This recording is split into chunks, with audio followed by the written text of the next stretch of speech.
Bonjour à toutes et à tous, aujourd'hui on va parler de la taille des tomates. Je croyais que c'était pas la taille qui comptait. Non, bien sûr que non, l'autre taille des tomates, celle-là. Donc pour ce qui est de la taille, il y a autant de philosophie de la taille que de jardiniers ou de marques de sécateurs. Donc aujourd'hui je vais vous montrer les deux grandes écoles de taille qui existent et je vais vous donner mon point de vue en conclusion. Donc première méthode de taille qui existe, c'est de cultiver vos pieds de tomates sur une voire deux tiges. Donc les arguments en faveur de cette technique de taille, c'est de se dire que voilà, on va concentrer la force de la tomate sur une seule tige, donc la force va aller directement dans les fruits et ne va pas se disséminer un petit peu partout en sève dans les différentes tiges. Donc une ou deux tiges selon les tomates, selon la configuration de votre potager. Donc en général, ce qu'on coupe sur ces tomates, c'est ce qu'on appelle les gourmands. Donc un gourmand, c'est une tige qui va se former entre deux autres, à l'intersection de deux autres tiges. Donc si les gourmands sont gros, on va préférer les couper au sécateur. S'ils sont petits, on va simplement les pincer et ils ne pousseront plus. Une deuxième méthode de taille qui s'oppose à la première, c'est la non-taille. Donc tout simplement ne pas tailler vos plants de tomates. Donc les personnes qui préconisent ce type de taille, leur argument principal est de dire que c'est la forme naturelle de la tomate dans la nature. C'est un buisson la tomate à la base, donc elle se débrouille très bien dans la nature sous cette forme-là, donc autant la laisser faire. Le deuxième argument en faveur de la non-taille, c'est de dire que à chaque fois que vous coupez un gourmand ou une tige, c'est autant de points d'entrée pour un éventuel champignon ou parasite qui rendrait votre plante malade. Donc ça fragilise la plante. Vous allez me dire qu'avec ces informations-là, vous n'êtes pas beaucoup plus avancé, vous ne savez pas comment il va falloir tailler vos tomates. C'est vrai.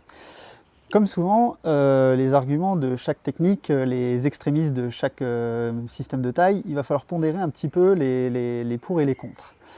Donc il est vrai que le fait de laisser faire, c'est la forme naturelle de la tomate. Mais il faut aussi savoir que la tomate ne pousse pas à l'état naturel dans nos régions. En France, on n'a pas de tomates qui poussent au milieu de la forêt.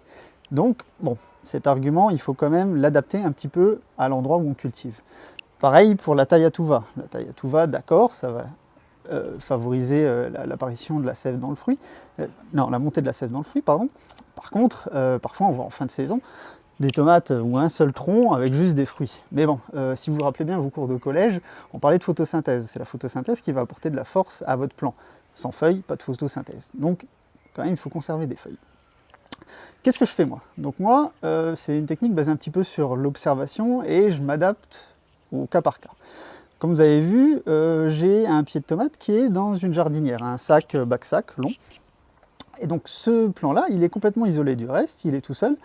Donc il est bien aéré, il n'y a rien qui l'empêche autour, il n'y a rien qui empêche la chaleur de rentrer à l'intérieur du pied, le vent d'aérer entre les feuilles. Donc là, je laisse faire. Je coupe un petit peu les feuilles au pied pour éviter qu'ils touchent le sol. Mais je laisse complètement faire. À l'opposé, dans mon potager, j'ai 12 pieds de tomates sur un carré de potager. Là, vous vous rendez bien compte que si je laisse faire, ça va être un espèce de chaos, une jungle sans nom, on ne s'y retrouvera plus du tout. Et en plus, ça va être un nid à champignons. Vous allez avoir l'humidité, surtout avec la pluie qu'on a eue cette année, l'humidité qui va se former, le vent ne va pas pouvoir rentrer à l'intérieur, ne va pas pouvoir sécher cette humidité, donc ça va vraiment être, le mildiou va se donner à cœur joie là-dedans.